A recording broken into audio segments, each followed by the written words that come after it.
Hello everybody, I'm Raphael Perry, and it's time for some more Zero Parades for Dead Spies. Let's ascend these stairs with great trepidation as our anxiety mounts. Now, before going any further, I'll let you know with full disclosure, I had some time to myself in between recording sessions, and the temptation was too great. I explored the area a little. I walked around, I interacted with some of the objects, not with any of the people, and stopped myself before I got too far. But hey, let's see what all this is up here, shall we? Empty bottles, an ashtray, but no liquor. A casual business meeting spot. Now we are very anxious. Let's see what we can do about that. The can of Jeffa red and black blend would increase our anxiety. That's a bad idea. Oxen block would reduce it significantly, but increase delirium. Let's do that.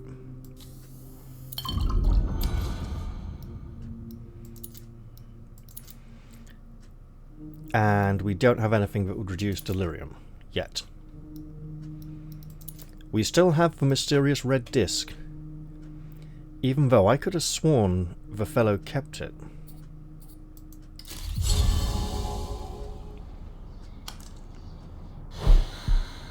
We've lost the anxious condition. That's got to be good. There's enough space beyond the railing to walk along the crumbling wall. Let us do so. Now there's nothing in this direction, but over here there's some space, and oh look! What could possibly be up here? It's chilly up here, and there's something we can interact with. A pink miniskirt. Mass-produced in Agora Minor. Cool now, but in a year the landfills will be full of them. Well, you know what? We're already wearing a bright pink party wig, so let's put it on. We're trying to look like a tourist who's not meant to be taken so seriously, and you know what?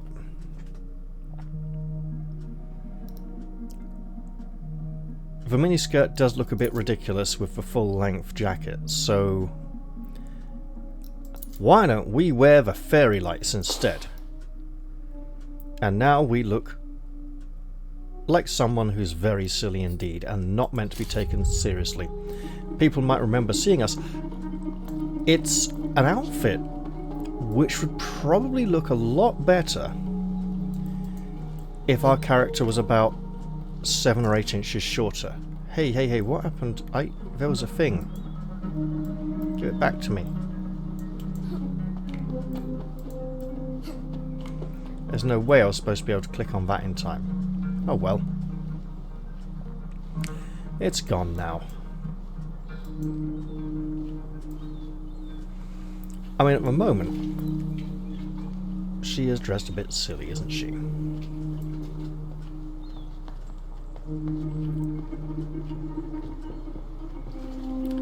Alright. Some cigarettes. Now those would reduce the delirium at the price of a point of fatigue. So now all we need... Oh look! Rumba coffee. Anxiety +2 is bad. Anxiety +1 we can deal with. And now we just need to be cautious not to gain any more anxiety, or to find ways of reducing it.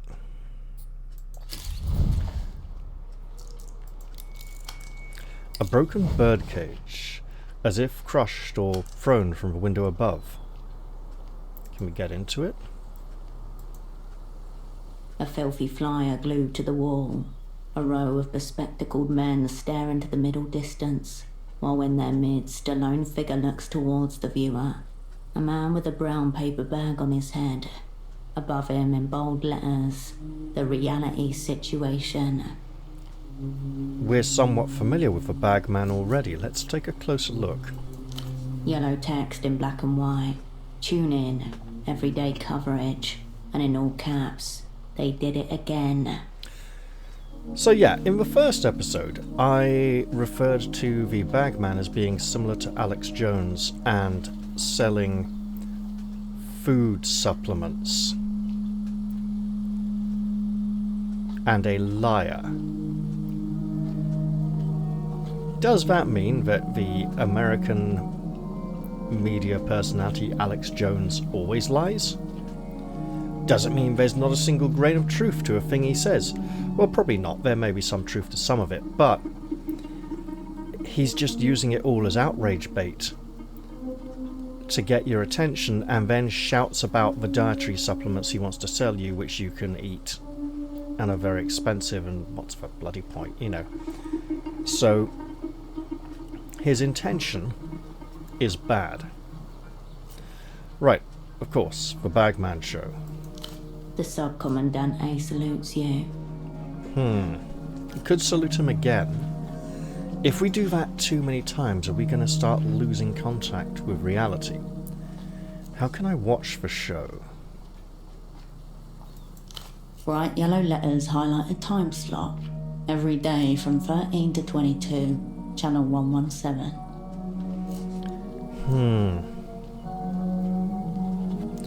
We should see about getting the reality situation to air in the Superblock. That's an interesting thought. See how many people get outraged about it then. The People's Bureau of Entertainment would never allow something this anarchic to make it to air. Of course not. Hold on. You know what could use a little more reality? What? Success. Well, we are wearing a very funky outfit that helps it significantly. That big blank wall next to your bed. You know what? I'll check to make sure there's no one watching, then grab the poster. It's been adhered to the wall with blue reusable adhesive. Sticky, So blue tack. easy for quick installation and removal. You're able to get it down and rolled out without any difficulty. Right. Now, if we wanted to get completely crazy, we could take off our silvery tank top. I presume there's some kind of underwear under there, but it's probably not the greatest of ideas. Our biotics is going quite high. Doppelgang and coordination are down in the gutter, as is shadow play off. Physical stuff, not so great. Something's on the map here, something we found. Let's see, our position, big X, got it. So back there is a vending machine. Not that we can afford to spend much money right now. A dusty and disused storefront, closed with a metal shutter. Above, a faded sign names the building, the Animal Zone. We'll read the graffiti. Carl was here. M+Y, heart. Unstoppable trade forever. Marito is a dog rapist. Wouldn't want to like Marito. Right, I haven't clicked this one before. Let's see if it's locked. You lift the shutter gently. It resists. Locked. Good. Around you, scattered pairs of eyes watch as you jiggle the shutter. Too many people around for a break-in. Come back at night, or find another entrance. Let's leave well alone and You turn away from the storefront. regret gaining even more anxiety. Well, we're anxious again.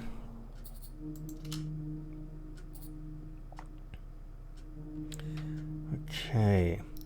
I think these are all the same scale. So like 12 to 14 to here, 15 into there. It's like, what, 18 or 20 tops? So rather than Disco Elysium, where the health and morale would be based on the statistics, in this one, it seems like each scale is the same amount, but the statistics govern how quickly we gain points on the scale or not.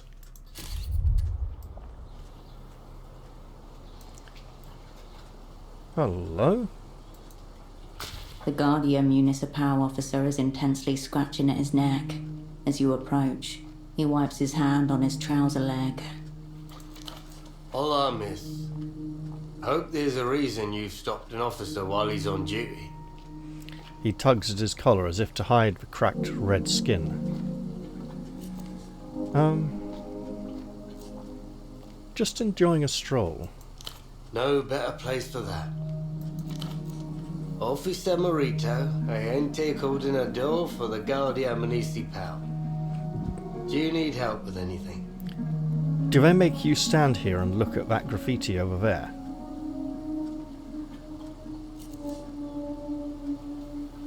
Let's see. You can tell me about the bazaar. Well, we probably don't want to be too late out here, because theoretically, the old lady might shut down her store, and we should go deal with the fellow first. Anything threatening the peace lately, sorry. Everything all right there? Nod at his neck. Do you know there's a creep on the tram pylon? Yeah, I should ask that. Did you know that Malin's father is missing? He probably does, but do you know there's a creep on the tram pylon? Not this again.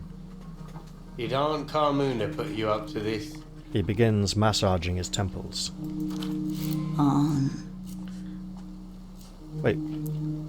The old woman selling clothes is your aunt? I'll go straight to... Hang on. She asked for my help. Yes. No, this is my personal counter-creep initiative. Remember, we look silly. Whimsical, ditzy, not serious. You implying she implanted me with a mind control apparatus, forcing me to do her bidding? Sure, we'll go with that. What? No. I just assumed she talked your ear off until you gave in. He scratches his cheek. Look, my aunt's a nice woman, but she always does this. It's fine if you want to help, but don't let her drag you into her little neuroses. Reminds me of someone I used to know. Went to school with her children. You're a gem, aren't you supposed to help? What do you think's going... well, yeah, we'll go with that then. My hands are tied. Legally. Pylons are out of my jurisdiction. He briefly closes his eyes, visibly exhausted. Whose jurisdiction is it, Ben? The Guardia Municipals. Just, you know, not me. He holds up a palm. Hero tram companies have their own branch of the Guardia. Anything higher than 6 meters up in this city is their purview. Why hasn't that branch stepped in then? Good question. Really good question. We have a form for such inquiries. You'll find it at the central station in the Sunset. In other words, not here, not with him. What do you think's going on with your aunt? She's been a worrier for as long as I've known her. Always some catastrophe or other looming. But it's not just that. He tugs at his collar sharply. Just that. And repeats himself. Carmuna and most of the older folks, they can't accept that things overall are alright. Some people struggle with that. Didn't hear him sniff, but apparently he did. What things exactly? By accept, do you mean settle for a mid-tier life? That's a more serious answer than our current outfit would suggest. What things exactly? Look around. What do you make of the bazaar? That seems alright. A shining example of grassroots money-making and entrepreneurial spirit. The free market unnerves me. All the Lusian products make it feel like the future is already here. I approve. I haven't been here long enough to say. We'll go with that. Hard for me to get that. He wipes his nose. I grew up on these cobblestones. Probably tripped on half of them. Auntie Carmuna was a silk worker, you know. The bootlegs, all this Lusian stuff. It's not what she knew. It's wrong, apparently. I think she obsesses over every little thing to show people how wrong it is. We can ask what for. Let her be a little crazy. It's all she has left. Or maybe she's got it right. Yeah, look. Again, we look like we're not to be taken too seriously, so we can say some serious things and get away with them. Maybe she's got it right. Of course she's not. In her view, if we all agree everything is shit enough, we can tear it down. Bring back the artisans and factories and schnapps stands. He scoffs. Oh, we can't blame her for missing those days, or that's not how the world works, or we should tear it down, start over. That would be showing our former communist leanings. Why? Okay, no, it's just flashing. It's not flashing when I mouse over particular things. Well, we can't blame her for missing those days. No, I don't blame her. I just wish she'd be a bit more realistic. And what is realistic, Officer Morito? Don't get me wrong. This isn't the bazaar that Morito wants either. He looks out over the stall. It's better than a graveyard. Alright, I should get going. As you step away, the GM returns to scratching his inflamed skin. Maybe we should ask. I suspect we can't go in here. A temporary cargo storage shed. Okay. This is the one. The payphone that makes people disappear. I still think this could all be nonsense. Time to get kidnapped, baby. We could listen. I don't care about all this kidnapping stuff right now. I just want to make a call. I don't even want to do that. Depending on what you say and who you call, you may have to care. This is another poke the dolphin's nose, another dolphin line. We won't call Melita from an unsecured line. Let's just leave. Also, we don't have that many coins. You step away from the payphone. Up here, the old dye factory gate, and now the entryway to the bazaar. What have we here? Space enough for strangers to eat together in comfortable silence. And probably ignore each other too. Okay, there's something going on here.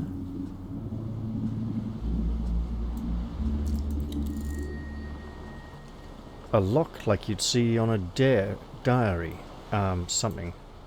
Requires chain cutters, which we don't have. A system of complex interlocking mechanisms. Crank rusted into place. That's the second thing that requires chain cutters that we've found. We may obtain those soon, possibly from the creep at the top of the tower.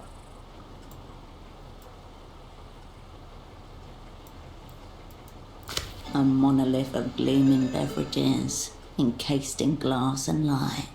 Strange patterns and vivid colours abound.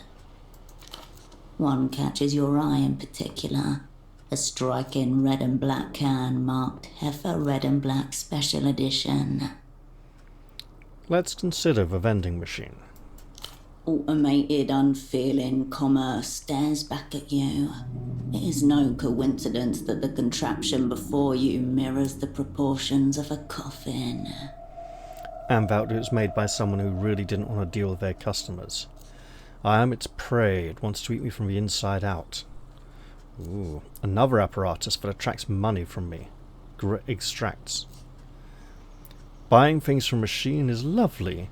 I would buy everything from machine if I could. No, God no. I am its prey. It wants to eat me from the inside out. Yeah, let's see how more anxious we get. The serpent that devours its own tail. We won't buy the coffee. It makes us more anxious, so let's just forget it for now. You may find it impossible to forget. Heifer Red and Black Blend Special Edition. Yeah, we may need to rely on it at some point. Heifer Red and Black Special Edition. Okay. You may find it So it's the same machine. The shutter is stuck halfway open. Gears jammed. And these people here are speaking. Let's leave them to it. Okay. Oh, consumables. Excellent. We may need to smoke again. No. No. Alright. And things have been found. And here, what do we have? Space Program Memorial Bottoms. So, some trousers. Manufactured in 76 before the ill-fated launch of 77. Popular for less than a year before consigned to their fate of only ever being worn ironically. Would give coordination, which would be good. At the loss of a point of poetics, which is pretty high at the moment, to be fair. Maybe worth changing into at a later point. For now, we're looking like some kind of ditzy, silly party goer.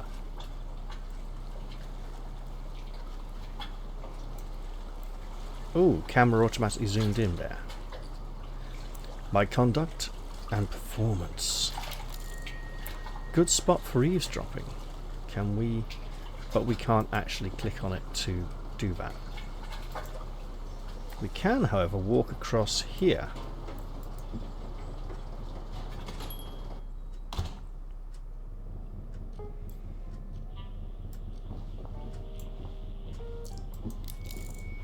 Patient charts left out in the open. So, the half skull above a bib of organs makes you shudder. High-end medical equipment gathering dust, and he spends his days sitting with his back to his memories. Well, I strongly suspect I can't interact with that again, not of him standing there. This looks like a medical person, but we have something to go and mess up. Obviously, the most sensible thing to do at this moment in time, if we wanted to game the system, would be to head back to our apartment and sleep to reset all the white checks. But we're trying to deal with this person on top of the mast before the marketplace shuts down for the night. So we should probably make that a reasonably high priority. Probably. Do we do anything here? Doesn't look like it.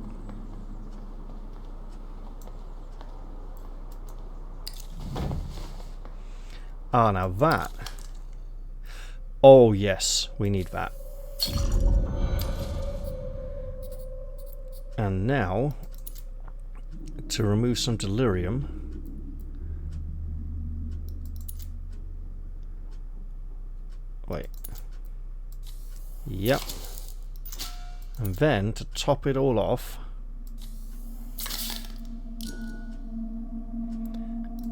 I mean, we're kind of not that far off where we started, really. A cluster of torn blister packs for a gore slick card game. Okay. Oh. Maybe we should just walk away from what appears to be bores and focus on the matter at hand.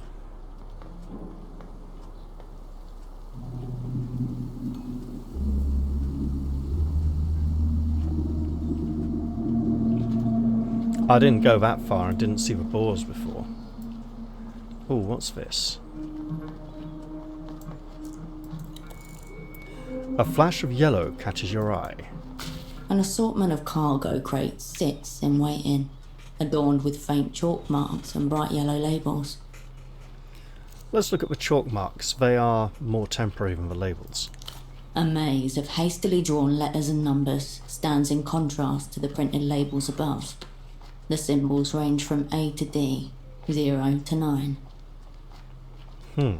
Could be something, some sort of destination or storage system. Can't make head nor tails of this yet.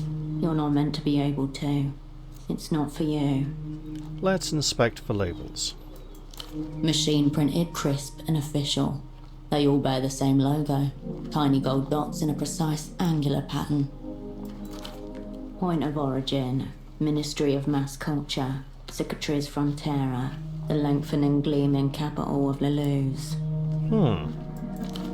These crates aren't smuggled at all. They're government sanctioned from the Lusian Cultural Ministry. Looking inside, I mean, they look like they're taped up. I probably shouldn't. I'm done here for now. You step away from the marked crates. Yeah, I imagine their content would be fairly easy to trace as well.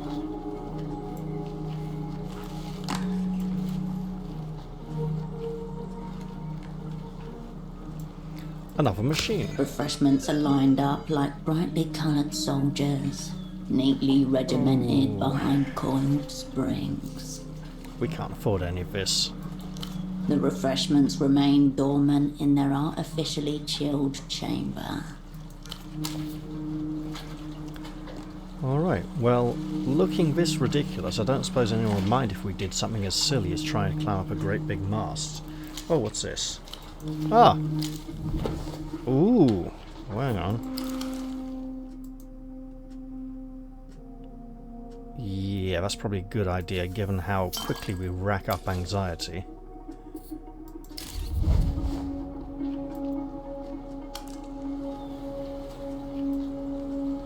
Could have sworn I could interact with this previously when I was exploring the area, but never mind. Ah, feather white sneakers. Sure.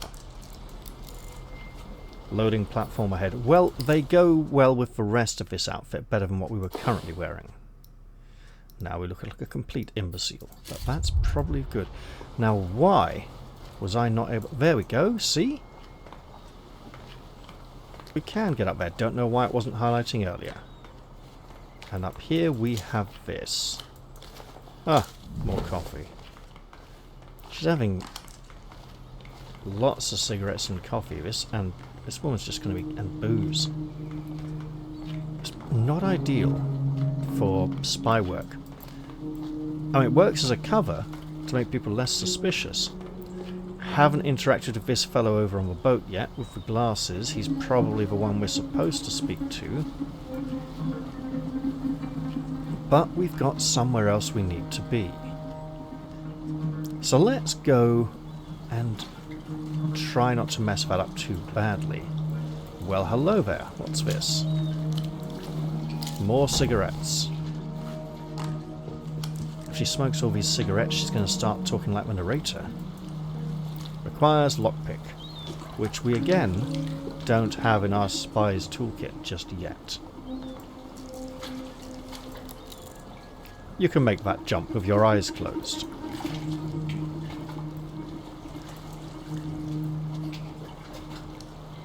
Okay.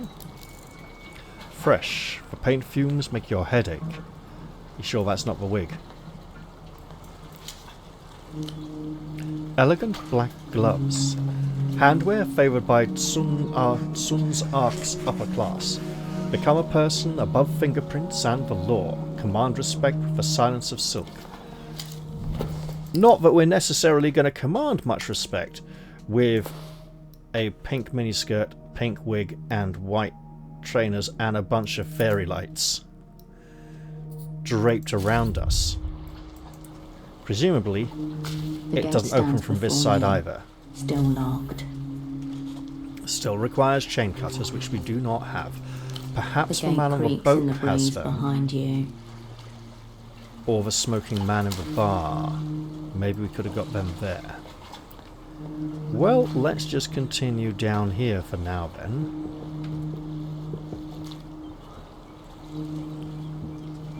The lack of an ability to interact with those things yet gives me a reason to come back here later on. Some kind of rule or interdiction now we're faced with black spray paint. And what is this? Ah, more booze. Right, okay. Construction materials still in their box, somehow gathering rust. Well, up we go.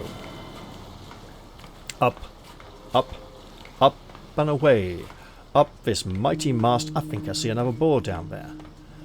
And these long support, they're not cables, are they? They're like metal bars. Definitely give the impression of how high we have to keep going to reach the top.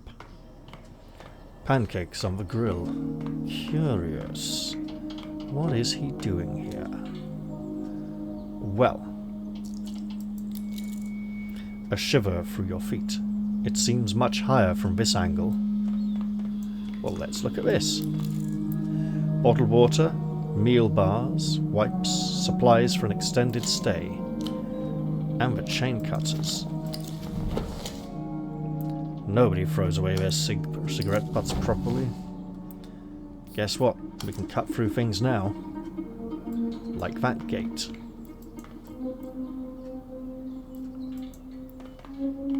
The man doesn't react or turn as you approach, your feet echoing off the high metal. And it's yellow. I don't suppose we... Relation violated, so... Disadvantage on relation checks for the next 24 minutes. That's going to be great, isn't it? Don't look now, but you can see through the metal floor, all the way down. You've come a long way. Fortunately, the view just about compensates. His feet sway gently in the breeze. He's fairly safe and secure here behind these bars. What are you doing up here? No, with this wig and outfit? What are you doing up here? I'm being punished. My employer has placed me in an impossible position. Is that the third role the same actor has played? It's like the beginning of Pillars of Eternity, where the first two party members you get are both voiced by the same actor. He's a good actor, but they do have conversations with each other quite a bit before you get a third person to come join in who's finally played by someone else. And it does seem a bit odd to hear him talking to himself. He doesn't make them sound that different from each other. A punishment, eh? You recognize the patch sewn into his trousers. It's the Carril de Portofiero's logo, the oldest transit company in the city. Hey, does that mean... So transit you'd think would be moving things around. But I think the other fellow who needed to fix the radio tower or whatever it was talking about some sort of transit thing as well, like the transition of power. This man might be able to help us, because it's to do with climbing up high, right? I'm a safety inspector, watching the lines. As you might have noticed, this pylon is under construction, technically. Well... Don't see any work happening, but why is this assignment a punishment? Because they're not doing the work, right? It's my role to ensure the lines and pylons are all built according to code. And this line, line 9, will never be finished. And he needs to wait here until it's finished, then report back, is that it? Line 9. The same line the man by the aerotram station was told to wait for. So, if someone were told to grab the line 9 tram... Then they would be waiting a very long time. I can let him know that. A cruel joke, most likely. Why is that? Where to start? This pylon's angle deviated more than expected as the concrete set. Hazardous near water. Shouldn't have skimped on materials. Then there are the clearance issues. The party alley rooftops are higher than the building department's official records. Oh. These aerotrams would shear those right off. How are we doing for 18 minutes? Okay. Good, we'll get there. How is that your problem? Well, I don't think he can fix it. So you're saying... so you're saying your boss has put you here to drive you mad? Since the last round of enter stabilization, they've been trying to force us lifers out. We can be fired, not easily, but they can take away the work that made us stay in the first place. Yeah, they're being persuaded to retire so that they can get cheaper people with less experience and skill in to do the jobs instead. Because they're greedy corporate bastards who should be killed for the good of all humanity. I have two options. I could falsify my reports and declare Line 9 safe for construction anyway, or I could quit. Either way, the company can lose. This is a punishment you can really savour. I'm jealous. Maybe this pylon was built on a site used by Neolithic shame shamans. They want us to mispronounce shamans as shamans, like some twat in Wizardry 8, who's a little hamster gerbil thing. You can't win either. Rigged game. I don't play those. You seem strangely at peace with all this. Yeah, I think I'm probably going to go for that one. And how do you live with it? Okay, we'll go. You seem strangely at peace with all this. I wasn't always. I thought about throwing myself up this pylon, right where you're standing. I used to fantasize about the GMs dragging my waterlogged corpse from the canal. I like the way the voice actors sometimes pause for long enough for you to read the non-verbal parts of the lines. I could have almost said that before he continued to, I thought about throwing myself off. That's happened 2 or 3 times this episode, and a few times in the previous episodes as well, and I appreciate that. I may even attempt it at some point. Fortunately, this spot lends itself to reflection. Contemplating my punishment helped me see how to live with it. Distracting fire exit. We don't want to push it, so maybe we'll see if we can get a few more modifiers first. You're no fan of Enter, I take it. I'm a structural engineer. I believe in stability. What Enter has brought isn't that. Their version of stabilization shifts the responsibility of managing entropy from the state to the individual. Yeah, they don't look after you, they make it your problem. Human existence always carries entropy with it. That's inherent in the system. Social insurance, pensions, fair wages, these are measures against the entropy of living. They're also expensive. But that doesn't make the need for them go away, or very clever, one must respect the hustle. Social programs are worthless against the decay of all matter. It must be stamped out through sheer will. Would you rather live somewhere else? I'll go with, but that doesn't make the need for them go away. Such is the price for joining the developed world. He glances down. The world spins slowly. So slowly, we can't even see it. There's entropy in all systems. No living thing can avoid it entirely. Ah, a bit better. Still looking at a 10, mind you. Some of the bizarre folks are... we'll go this. You seen anything interesting up here? Well, let's explore a few options. Many things, but everyone has their own definition of interesting. What's yours? Have you seen anything spooky? Wondering if you saw someone, a man, brown suit, bald spot, dialectical glasses. So we can't ask about the old man going missing. A friend of yours? More of an acquaintance. Oh. I couldn't say. I'm above the bazaar, not of it. I just see the people come and go. What have you seen? The natural tides of commerce. Boatmen unloading goods, porters delivering pallets, customers browsing. Lots of pleasing symmetries if you have the eye for it. I'm sorry to do this. Before I say more, there's just one thing. He's not going to push me off. No, it'll be something far more relaxed than that. What is it? You see that fire exit over there? He points to the northern side of the bazaar. Some scofflaw has wedged it open with a pelota ball. And you want me to remove it for you? That's correct. Well, I'm not going to ask why he doesn't do it himself. He's not allowed down. It's just a ball. It's not hurting anything. You're kidding, right? The short-sightedness. The fire exit is clearly marked. Do people really think building codes are optional? He mutters to everyone and no one. This man's punishment may be of his own making. Okay.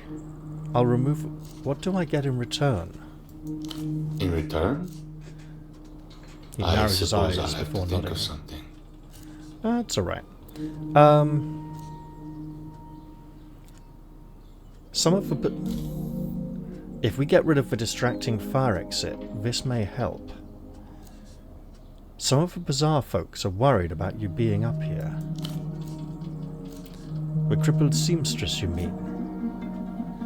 Keeping an eye on people, are we? Or do you know her? She calls you the aerial creep. Yeah, let's go with that. Bit of friendly banter back and forth, sort of. I guess that follows naturally from the premise. He's not bothered by you bringing this up. Still, I hope you don't take that claim seriously. Yeah, I don't think you're creepy. What you're doing up here is your own business. No, I know what he's doing, but I don't think you're that creepy. You're kind of quite relaxing, now that I'm talking to you, up here. I'd appreciate it if you set the woman's mind at ease. As I said, I'm only here because of my work. Let's go get that ball. See you later. Perhaps. Almost as if he doubts I may return. Let's go all the way down the ladder and try not to look down. Always brighter after the rain. Long, long, long way down. Oh, now we got the chain cutters and the pry bar. Maybe we could get a tusk from one of those boars. It's probably very dangerous. But we're pretty delirious at the moment and out of touch with reality, so we might be stupid enough to give it a try. Possibly not quite in this outfit. And we do need to start thinking of a way to earn a little more money.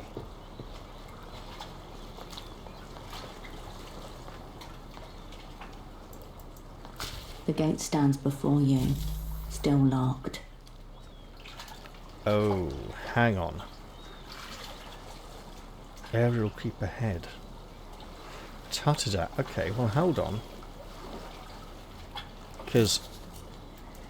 The gate creaks in the breeze behind you. this feels a little more like serious work. Was it? No. Wasn't doppelganger, was it? The gate stands before It you. was, okay. The gate creaks in the...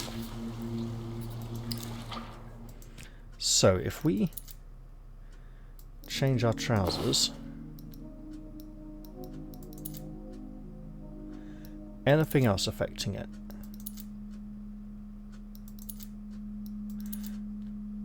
You know what?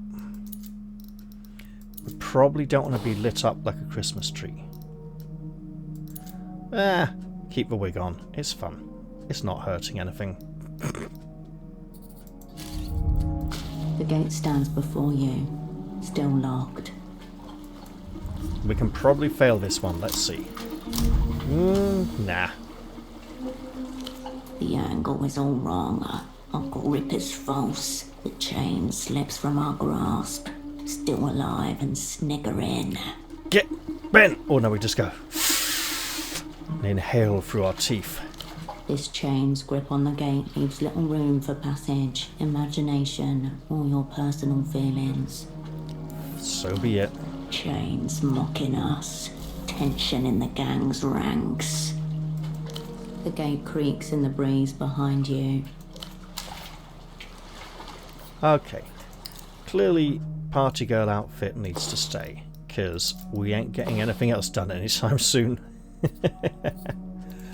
There we go. We'll take the long way round then.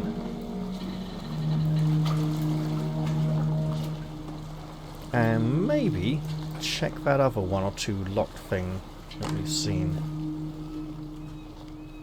Wait, we can look at this? The city's industrial skeleton crooks a finger at you. Come hither. Yeah, I think I had to interact with it before I could climb it previously. I think...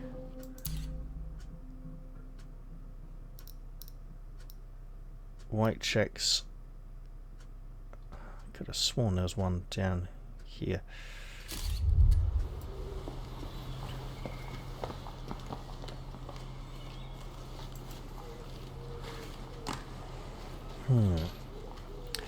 Let's be pretty and inefficient at the same time. And ideally, if we can make sure no one's watching while we do anything illegal, maybe we'll get something done. Oh, no dice roll that time. Just more fags. Ooh. Little too much fatigue for my liking. And we have...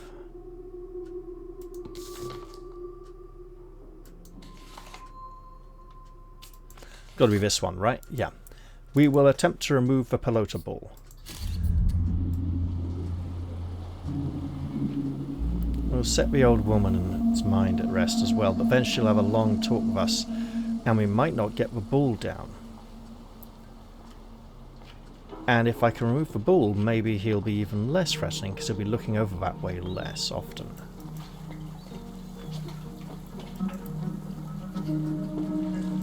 Let's make our way back to the bazaar. Ads for boxing lessons and protein powder clustered together for safety. Careful with your long stick there, blind person. And yep, I see the screen. I'm not sure I have much time to interact with it. Now then. The fire exit stands conspicuously ajar. Someone has wedged it open with a ball. We'll wave at the pylon engineer. You raise your hand to wave at the engineer on his pylon. He waves back. Oh, I thought he'd be more this direction. So just a partial turn then.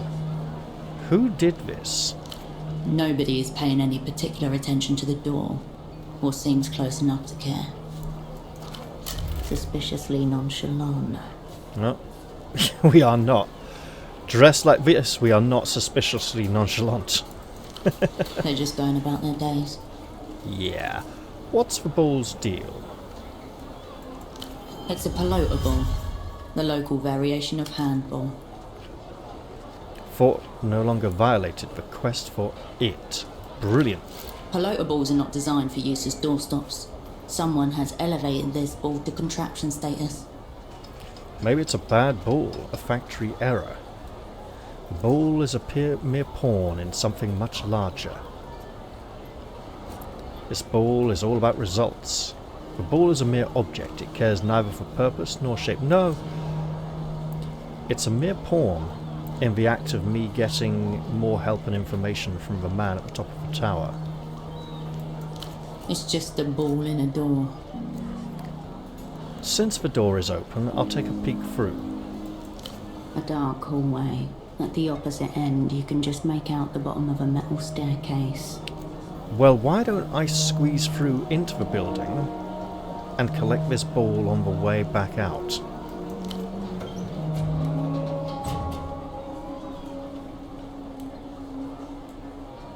You emerge into the dark insides of a deceased mechanical beast. The only light comes from above a set of steel stairs, which you alight carefully, gripping the cold railing. And here we are, with a ladder taking us back down. Presumably. The sticker on the panel reads, Propriedade de Reno Hotel. In the center, the company's dolphin mascot grins at you. Yeah, all the technology seems to be property of Renotel. Let's open the panel. Inside, you find a dirt-covered computer terminal. Above the gridwork of corroded wires, a sleek cable cuts a path towards the antenna. Have you tried turning it off and on again? Let's press the power button. The ancient terminal groans in response. Yeah, maybe we should turn it off again. Relays clack in a series of deep, satisfying clicks, like pistol chambers locking into place. System waking. Okay. Please wait. Oh, you know what? I got a bad feeling about this. We had the opportunity, and we failed, to work out if there was a way to recover the information from the erased disk. This might be it, and if we remove the ball, we might not be able to get back in here. Welcome to Renotel Control version 1.2. Copyright 87 Renotel. Enter command. Contact with a machine. Connect with a machine. Tap into the invisible substructure of the city. Why is there a small angry line blinking at me? Just after the little pointy thing. What do I do with this thing? The artery before you connects to every device connected to the Renotel wireless network. But how to get this thing working? The text cursor highlights the blank space where your command should go. Yeah, I should probably turn it off before anyone notices I'm using it. Ask it. Oh. I'll come back to this later. You step away from the distribution box. Maybe I should go set the old woman's mind at rest, then go to bed and come back here later.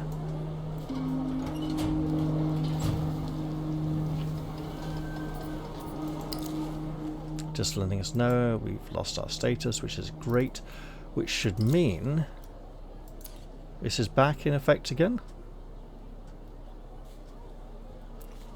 I'm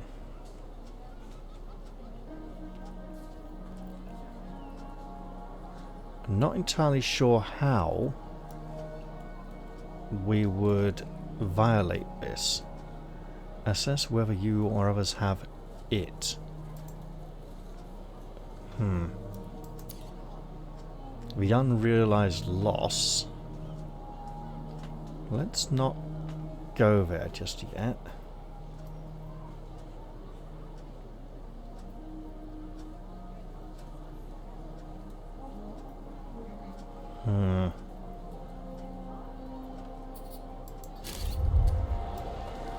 Alright, let's go see the stall holder. And given the lateness of the hour, maybe, just maybe, head to our bed. But it does say day one.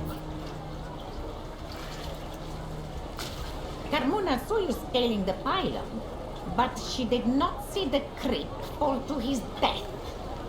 He's just an engineer watching the tram line. He's sort of a creep, but a non-threatening variety. I think he's more concerned with matters of the spirit than the flesh. I think this might actually be true. He has to pass out there somewhere, but we'll go with this. He's just an engineer watching the tram line. Oh. Well, engineering is good work, proper. Though he doesn't seem to be doing much of it. Carmona knew he was off, but just a slacker all along. Carmona will not take comfort in that. Here. If that's completed...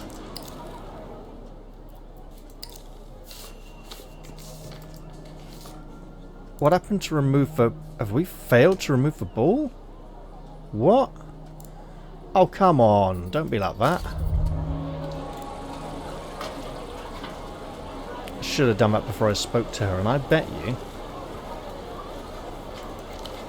Some comfort in return. Not Alright, let's bazaar's see. closing soon. How bad is this? So, ironically, I have named my save out of operation. I would have gone with out of order, but she doesn't have her operation because the operation's been cancelled. She's been recalled. Sure, that's kind of recent. Is this just... Oh shit, that's just now, isn't it? Bugger.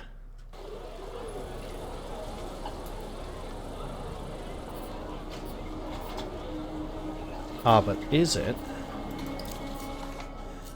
It is. Okay, I didn't know that would close that off. I feel bad about that. Let's do this all over again. Off camera it though. So, see you in a bit. So, in the course of retracing my steps, I got a little pop-up here. Something has caught my eye.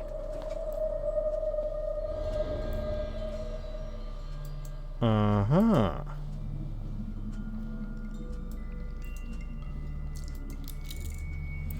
Polaris, silent watchman, oversees the shrine from the concrete surface. Well, well, well. An altar to Polaris, the bazaar's unofficial patron star. It is cluttered and precarious with offerings. A little street worship somewhere in this cruel, empty world. The shrine lacks the sacred air of Mercian churches you knew as a child.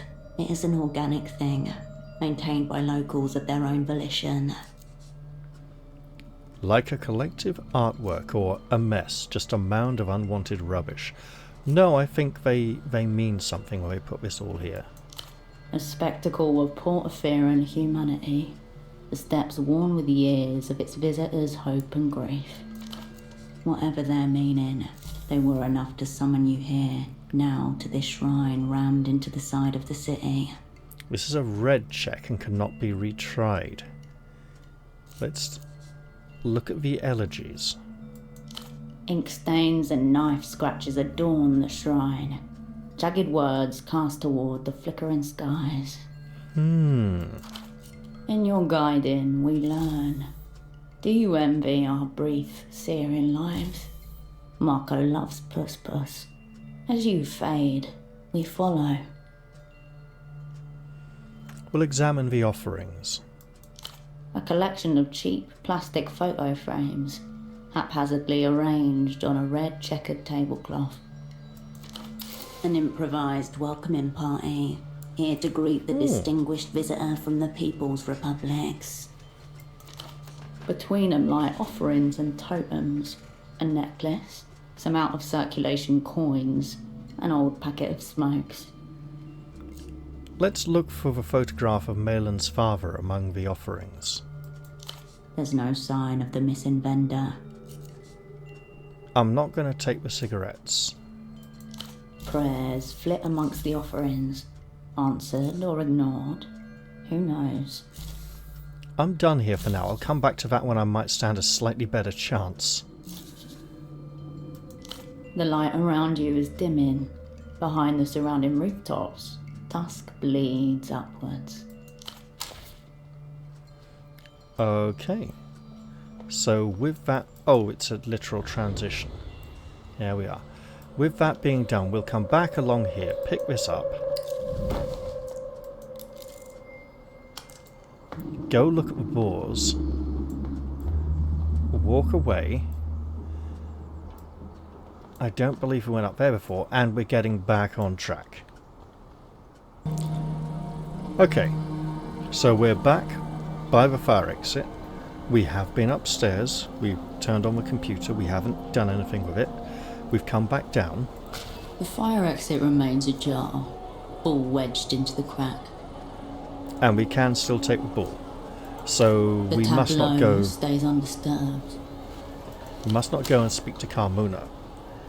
Now, normally I wouldn't replay something like this, but it's because of a misunderstanding. I thought I could come back and get the ball after speaking to her. But clearly speaking to her shuts off all the rest of this stuff, so I shouldn't do that. Instead, maybe I should come back to the merchant here. Welcome back, my good replay. How are we going to unlock this? Gaining modifiers, raising your skill level, or sleeping. I don't think modifiers from equipment will count. I think modifiers from the conversation. Let's leave this Maybe here. not. The bazaar is closing up soon. Another day, another cultural molestation. Does he mean closing for the night or actually mean closing down? I think maybe I should go and investigate these boars in the city. Also, maybe I should try to find this interaction up here that I missed earlier that flickered out too quickly to have any sort of...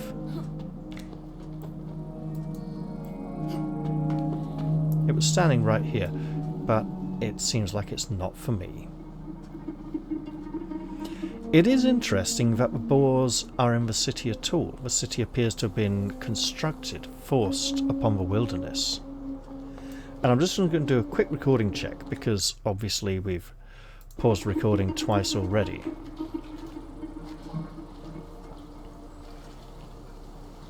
And we've found that nice little street shrine, which helped make the place feel alive. Maybe I should venture up here if it's not a dead end. Good vantage over here. Hold on.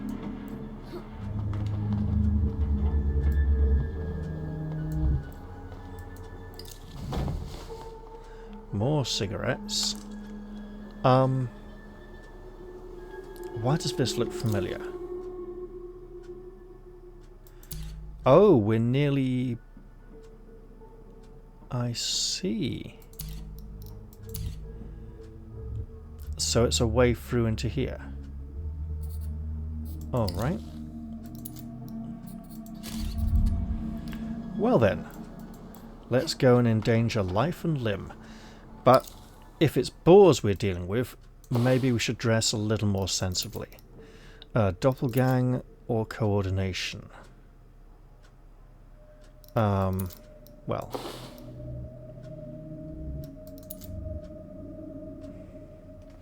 We might want the coordination, to be honest. This person hasn't seen us, so maybe just some slightly unusual trousers for now. And see if we can get a boar's tooth. We might need to speak to the kid before trying this. So maybe I should save.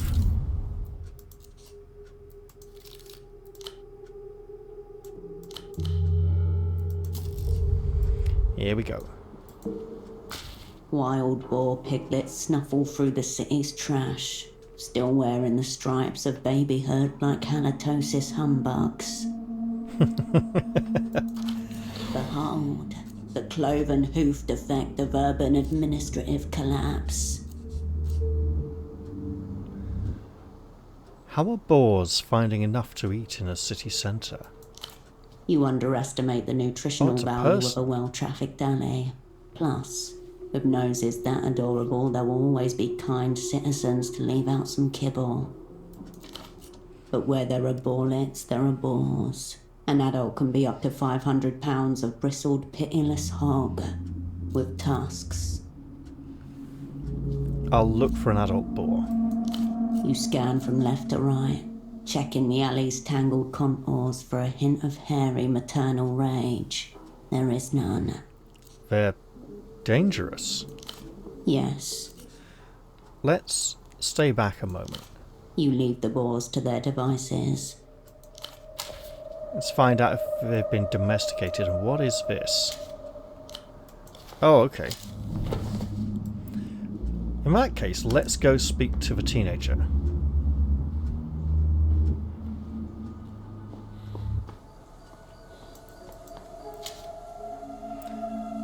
Okay. A pelota hat. Well, hey, I mean, if we're going to play with a pelota ball. Huh. Makes your head look like a giant pelota ball. The attached braids are a tribute to Valdemar Oko, Striker for recreation.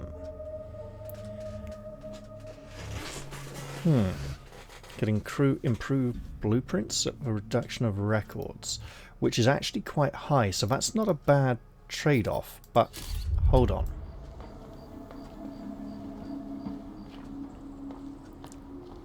What's this?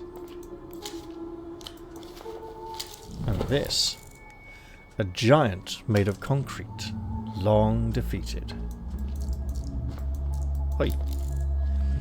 Building abandoned, sign vandalized beyond recognition. Oh, this feels different. On display, a city's taste in literature and cheap entertainment. The store has been left unattended. A haphazard arrangement of paperbacks and hardcovers that have seen better days. A handwritten sign teeters on top of one of the stacks of books. Books 10 sol. Magazines 5 sol. Place money in the box. Viva la comunidad. An honor bookstall. No one's watching over it. Relic of the district's more communitarian heritage.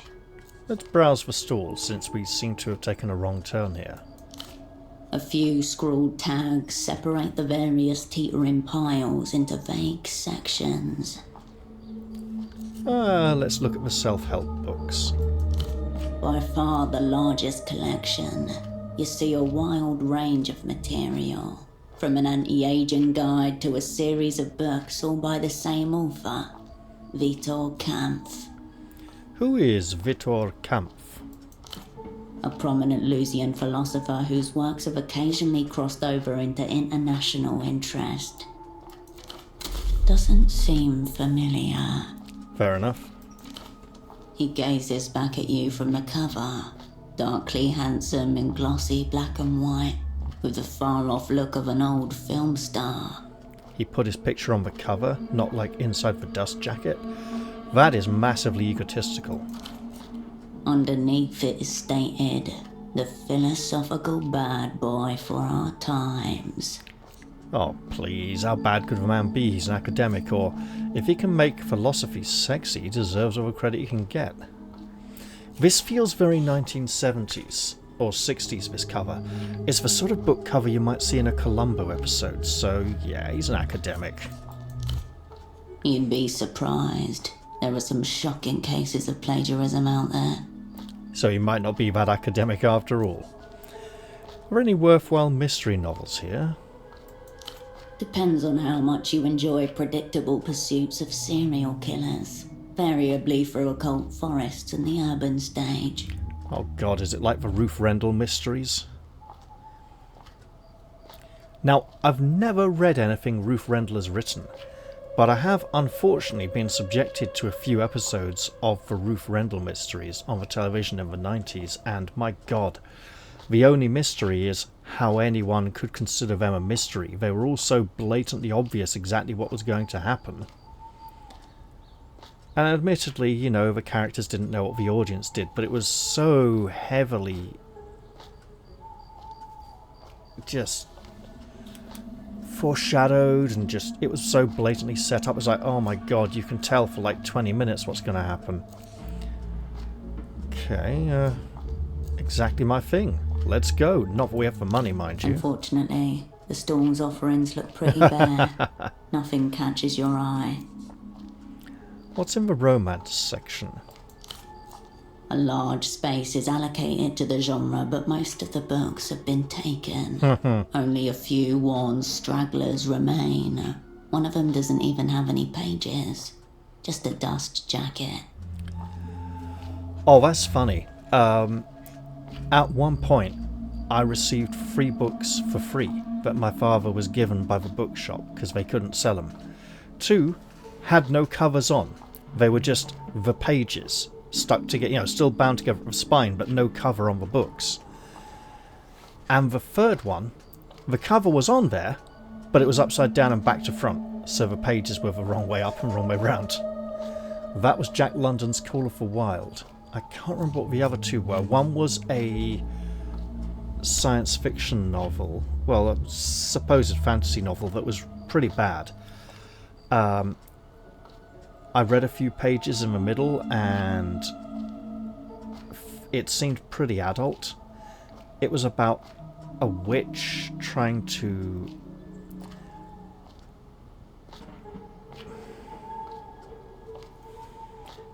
sexually molest a younger female character with a number of phallic devices, and at one point the young woman grabbed one and killed the witch with it, shoving it in her head or her eyes or something, and a whole ridiculous amount of stuff.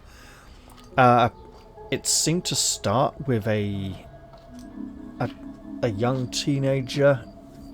Seemed that character was from Earth, thrust into this fantasy setting. I lent it to a friend and never got it back, and it's probably all for the best, really. It probably wasn't a very good book.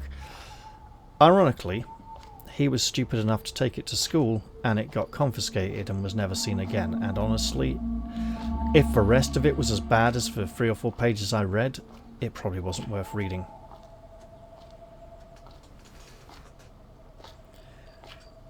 And I can't remember what the other one with no cover on.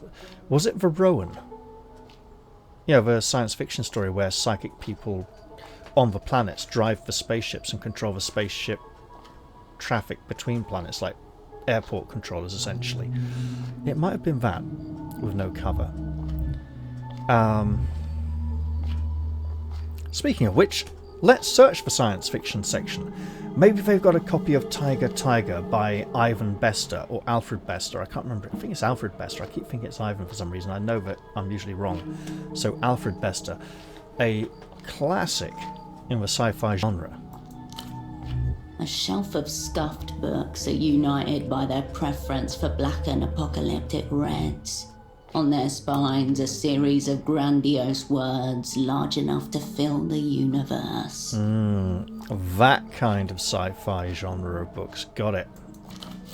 Equivalency, Heracles, Vantalangicon, Annihilation, Singularity, Nanoscale, Hyperdrive.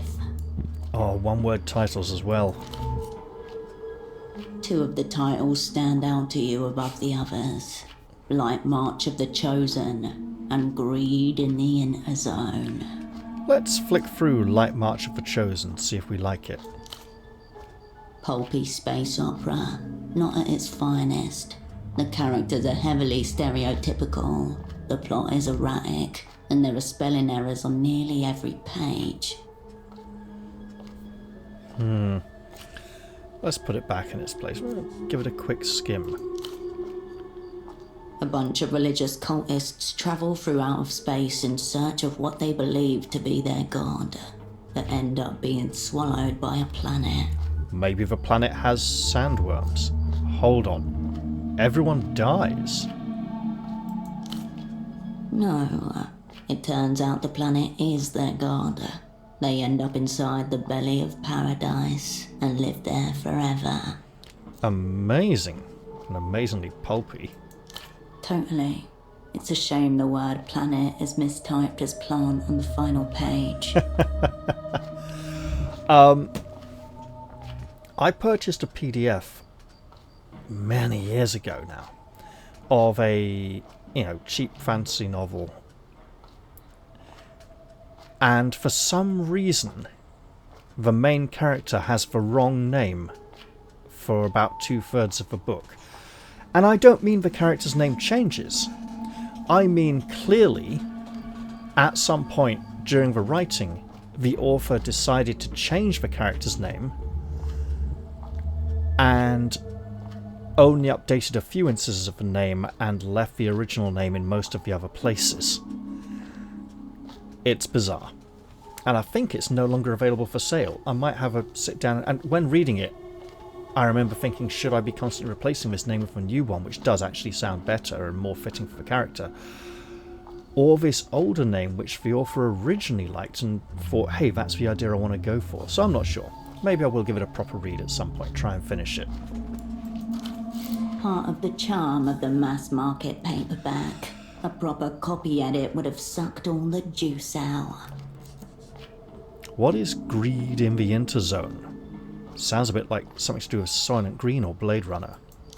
Despite its dull cover, it seems to be an outright attack on the current state of reality, realized as an adventure through a futuristic city that thrives on depravity. Who wrote this? A notorious Louisian novelist and heroin addict. Clear Barside. Wait, massive drug addict. So, like, the guy who started Scientology, L. Ron Hubbard. After her work attracted the attention of the Ministry of Mass Culture, Barseed was forced to flee for the relative protection of the Eastern Republics. Right. The author photo shows her sat on a disheveled bed, about to jab a needle into her arm, biting a tourniquet wrapped tightly around the target limb. That's the photo you thought was good to put in a book? Yeah, Bagman would really approve of this attack on reality. If anything, he would object to labeling it fiction. Yeah, no kidding. Interesting. What's the through line? Between all the gay sex, violence, and drug taking, there's a serious point about how we're being held back by the unfettered impulses of the ruling class. I can see why this might appeal to Hershel Wilk, who keeps her impulses restrained and unconfirmed, but does seem to indulge in a lot of substance abuse. We should probably cut back on that. How is this city of the future depicted? It's not much different to a modern-day city, except the laws are much more lax, and what would be considered immoral now has become fairly normal. Doesn't sound all that futuristic. Where's all the cool techno stuff? Or perversion and debauchery? My kind of place. Surely there's some underlying moral or critique to all of this. Not necessarily if it's written by a druggie. Maybe it's a power fantasy about a very free society of libertines. You know what? I think Ms. Wilk would approve of this. Not so that she could indulge, but so that she could observe people and take advantage and manipulate. Certain conservative critics attempt to ban the novel on the grounds that certain readers can't tell the difference between depicting something and endorsing it. I'd be inclined to include the writer among those readers, so let's be careful of that. Yeah, that's enough of that. The book resumes its place among the others, its degenerate content perfectly camouflaged. Let's return. So it's more like train spotting. I was thinking of Tracy Emin's bed, to be honest. Let's return to the main rack. Hundreds of printed materials, well used, slumber before you. Well, we'll browse for magazines before we go looking for the kid. You flip through the stack of slim, staple-bound periodicals, faded fashion catalogues 6 years out of date, softcore adult mags, a gun magazine, and a lot more. I think we'll come back to this later on. You sloppily rearrange the magazines into some semblance of order. We'll look more another time. You turn away from the piles of books. Now.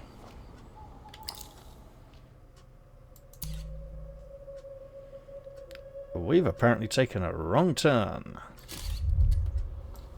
So let's correct that, even if there might be something useful up here. So we're going down this way instead.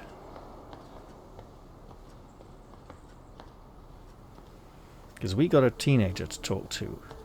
But maybe we should do that next time.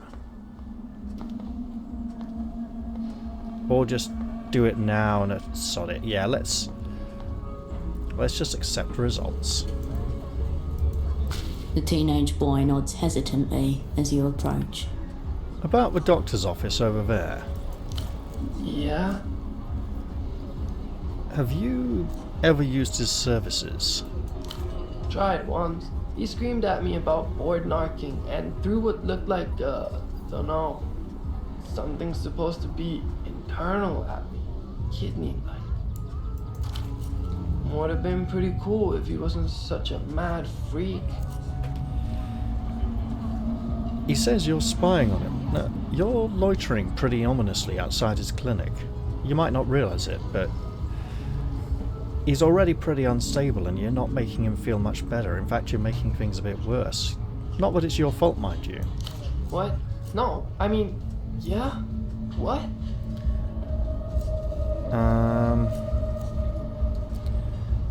If it's not nice, then why are you doing it? Because. No reason, alright? I'm just standing here. Well, can you leave? You're freaking out the doctor in there. I'm freaking him out? He's insane! He keeps shouting at me that I'm on the medical board. I got a D in biology. Well, he says you're with the medical board, or do you have any evidence of this D? A D? That's a borderline failure. A C+ is a pass. Presuming it's the normal GCSE rating scales we know. I do think he might be insane. He gave me this. We'll show him the bottle opener type thing. He gave you that to intimidate me, yeah? Thinks I'm scared? Well, I'm not. Actually, he said he needs one of your teeth or he'll hang himself. Crazy, right? You should be. He wanted me to knock out one of your teeth. No, we'll go with this one. My teeth? What for? Don't worry, I'm not actually going to do it. Why not? I don't care. I've been to the dentist like 10 times. Doesn't hurt. What? Fuck it. I don't give a shit. Take one of my teeth, yeah? Show him I don't give a fuck about his mad shit. Maybe he'll realize it's a normal tooth. I've my own shit going on out here. I'm on a mission. And if mission demands teeth, then fuck it. Have teeth. I think we need to know about this mission of yours. He's willing to bleed for this. Whoever sent him is way scarier than any board inspector. What mission are you on? We can't push it.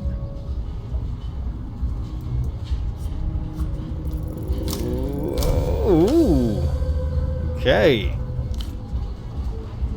Hair standing rigid with overzealous wax, a cloud of cheap spray-on citrus, and right beneath, fear.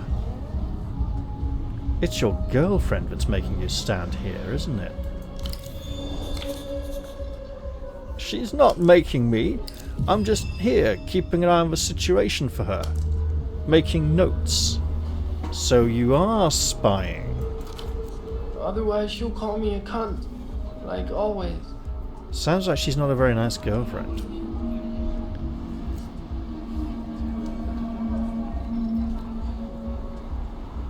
She sounds compromised, some sort of parasite, or so your girlfriend is for one who's medical bored.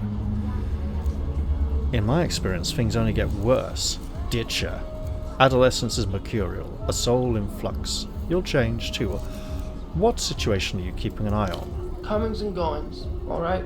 I have a job to do. What job? I can't say.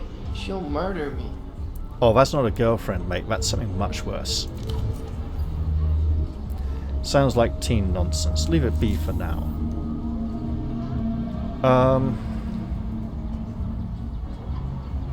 Wow, we get -2 to this? Because we are thinking of him as a human being? Well, hold on now. See you around.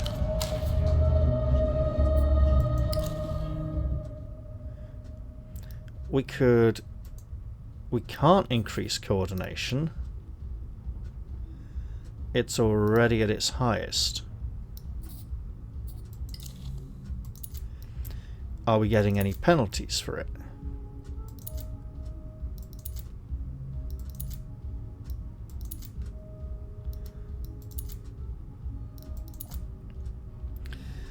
Oh, it's a physical. We could push it. If we reduce some fatigue... Right. Okay. This is going to be so dumb. What changed? So the doctor, right?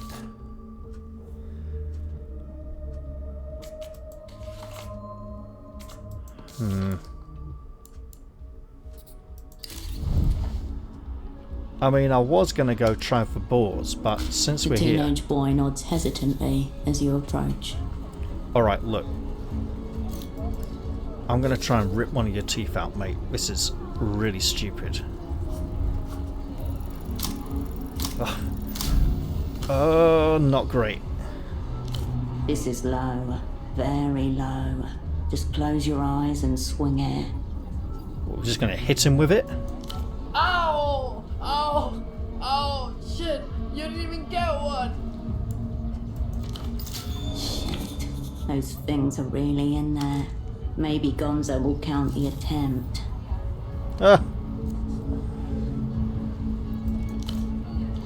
See you around.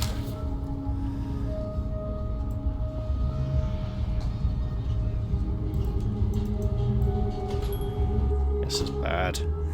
And silly. Back for the gruesome finale. He smiles and tugs at the rope, eyes wide as dinner plates. I should have accused his girlfriend of being a bored narc.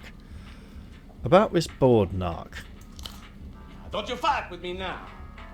He tightens his fist on the noose. He's a teenage prostitute. Didn't exactly confirm, but I could tell. I'm breaking him down. I tried those teeth are really in there.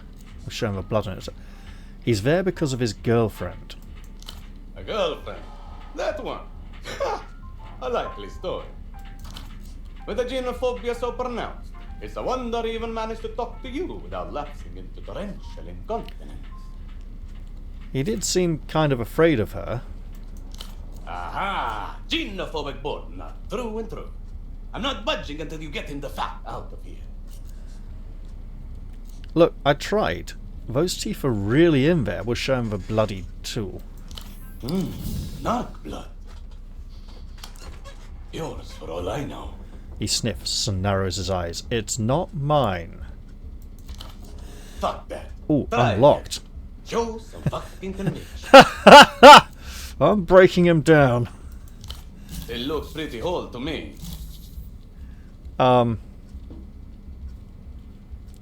This is so dumb. Look, don't kill yourself before I get back, okay? I'll do as I very well please.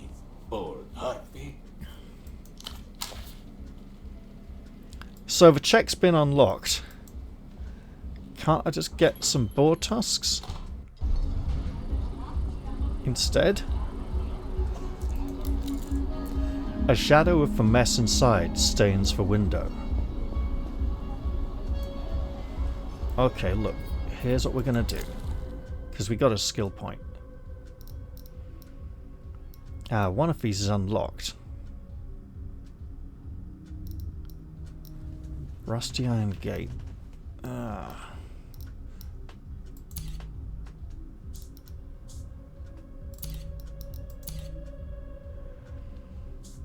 It was... Oh. Coordination. Which we can't increase.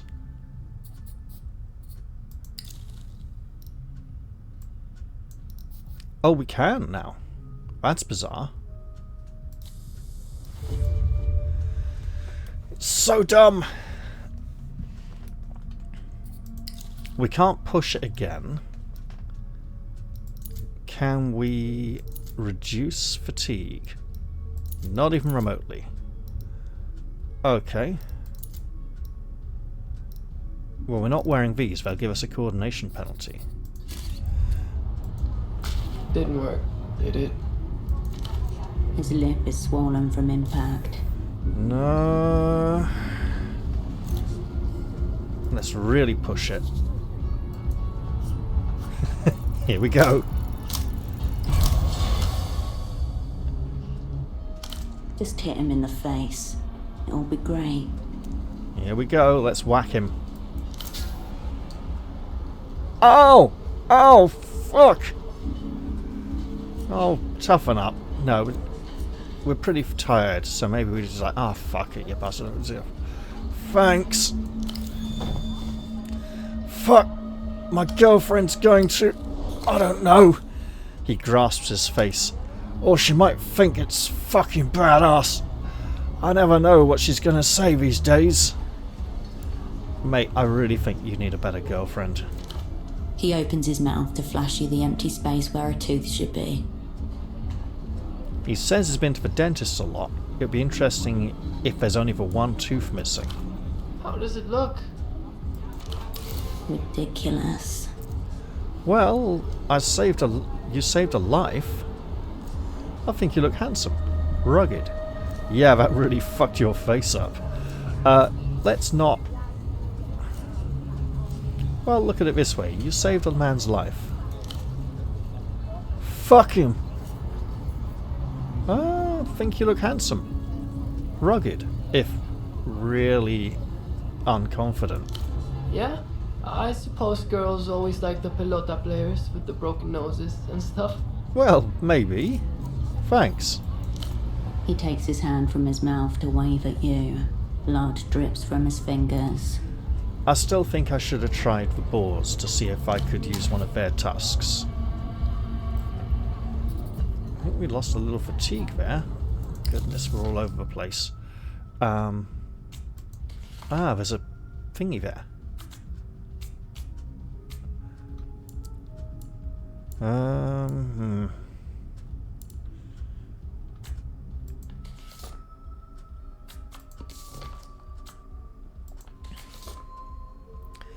Alright.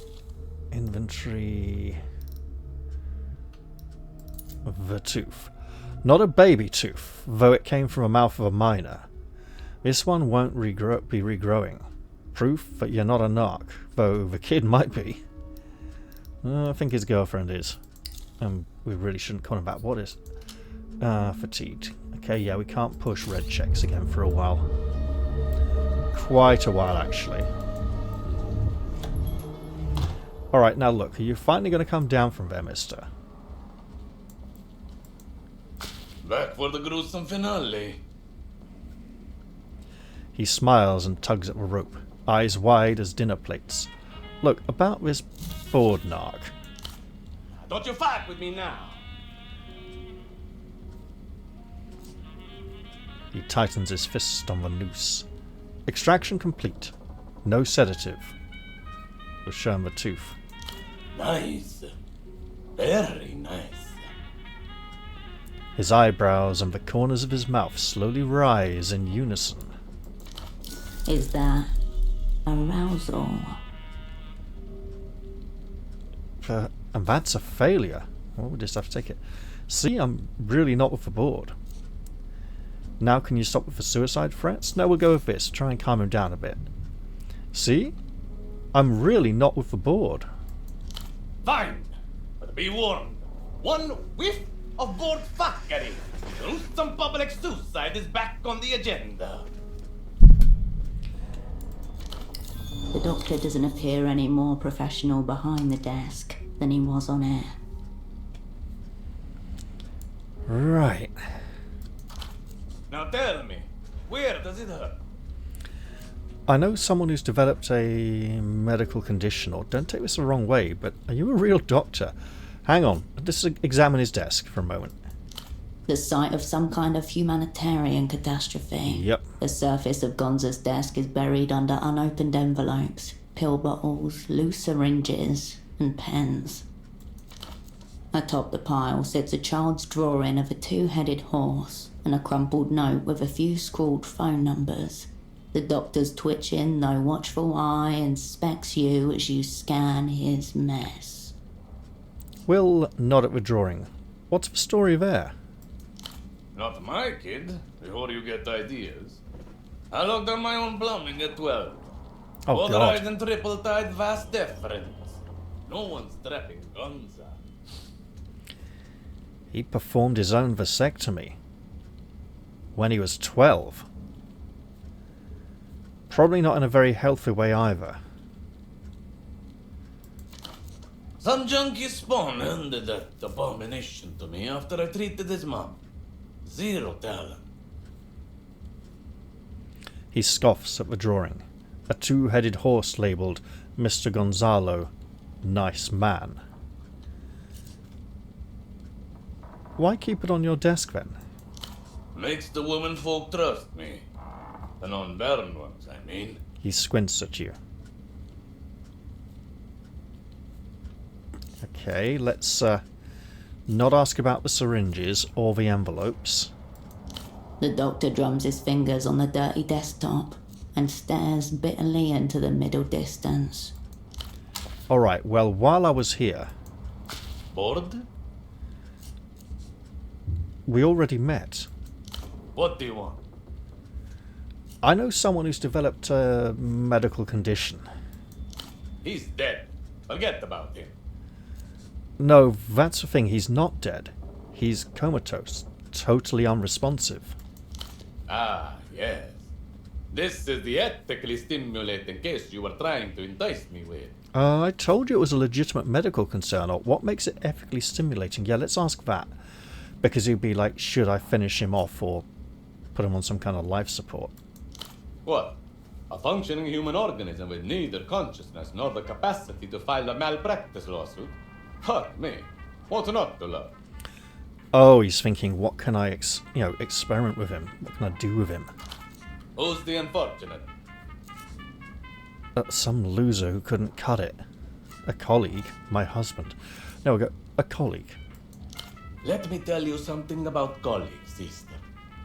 By and large, the most vile species of sniveling, rule-following, authority-sucking vermin ever to stain this earth.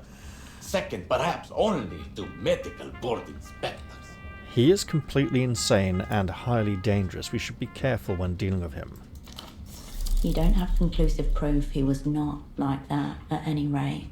That's true. You want my advice? Roll him up, toss him out in some hazardous waste bags before he starts smelling. It's sort of my fault he wound up like this.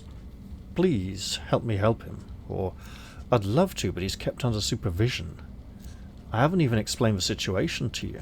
We'll go with number one. He's not likely to react with empathy, but he might have some interesting comical take on this that could provide some insight.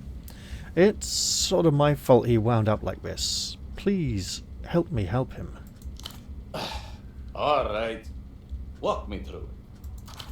Gut diagnosis screams ketamine binge, but I'm keeping an open mind. Any signs of injury, self-inflicted or otherwise? No visible injuries. Eyes open. Zero reaction. Well, that's not true. There was a few slight reactions. It's not like he was covered in blood or anything. We're all injured in one way or another when you think about it. Yeah, he'll like this. What are you? 14? Think wounds, bruises, bleeding, burns, mangled cock. He shakes his head.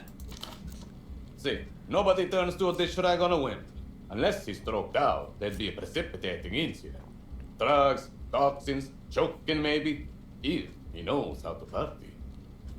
Found any needles around? Belt? Maybe a weapon? He was listening to a strange disc. Strange how? Well, it's an Einzel tone for one. Ugh, who cares? Show me. He beckons impatiently with two fingers. Oh god, he's not going to listen to it, is he? Ultravioletta. Well, there it is. Mystery condition solved. Her music's that bad it kills people? His face falls. I'm not sure pop music was what was actually on it. Or how do you know anything about Lusian pop? Now we'll go with, I'm not sure pop music was what was actually on it. Of course it was. This is a clear-cut case of LAS. Libidinal atrophy shutdown syndrome. Affects terminal virgins, unlaid husbands, and men exposed to overly uterine music. Tea drinkers too. Wow. Overly uterine music. As in, overly feminine. He has his biases. That is definitely 100% a real condition. Fucking hell, that's success. Wow. You don't get it. I'm saying whatever he heard on this disc did it at him. Yeah, that's good. Is that an actual medical condition? We strongly believe it to be. Feels like you're just wasting my time. I'm afraid it gets worse, Doctor. Hold out the sensuous phone card. No. You don't get it. I'm saying whatever he heard on this disc did that to him. I think he's saying that as well. Yes, exactly. He heard music designed to fine-tune the estrogen production centers of prepubescent girls.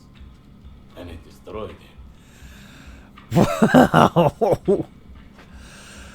I did suggest that it was some kind of sonic weapon, but he could actually be onto something here, bizarrely, if it's that extreme. Men are built to pursue, conquer, reproduce. Ergo parannum. A quota of fucking must occur. His body is given up from neglect. Seen it 1,000 times. I'm trying to tell you, I think the disc itself is some kind of brain-melting property to it. Has. And I'm confirming your intuition. That saccharine trash is absolutely 100% anathema to the male brain. It's like that. It's like Jedward, or that shit boy all the American girls liked for ages, who was crap, and just sang baby, baby, baby over and over and over again. You could probably survive it, though I suspect it would inflict some kind of intellectual damage on you as well. Okay, so he's chronically fuckless. What can we do about it?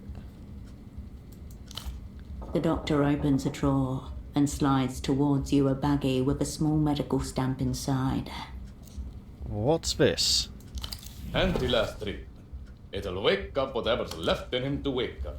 And if that doesn't work, end of the road, sister. Cut him loose. I saw an option there to say I think I'd like to get another opinion. Maybe I should go try and talk to the other doctor after all.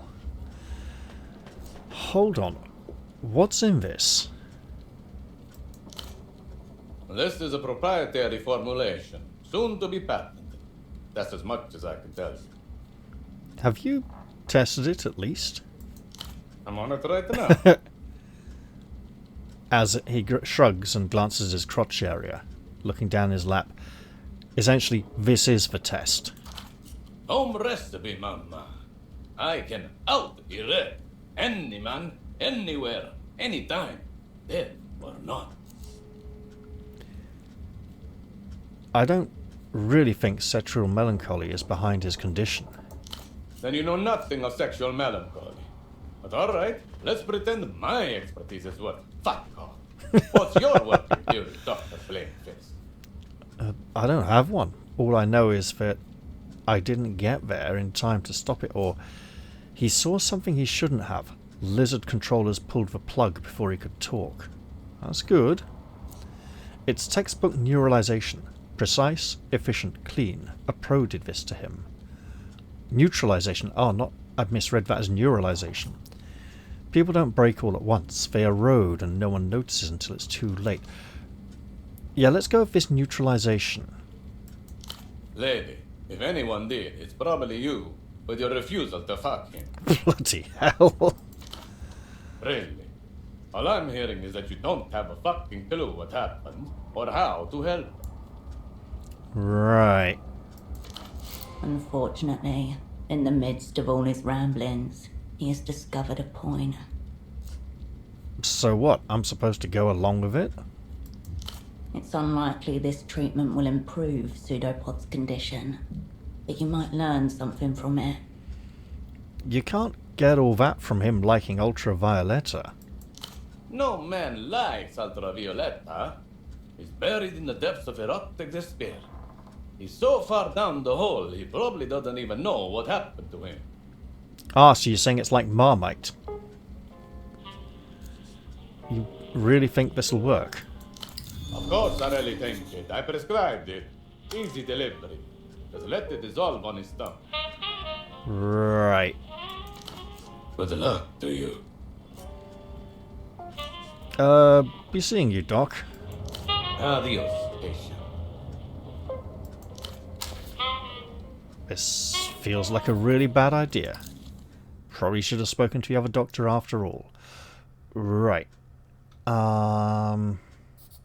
What's new here? For bad medicine. Libidinal revitalization in stamp form. Dr. Gonza's own recipe. Oh, goodness. Gonzo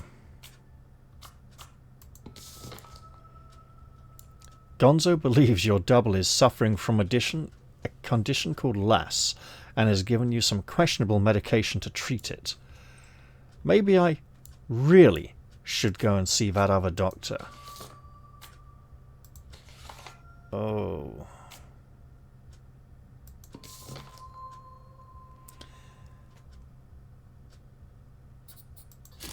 And I should probably pay attention to the time as well.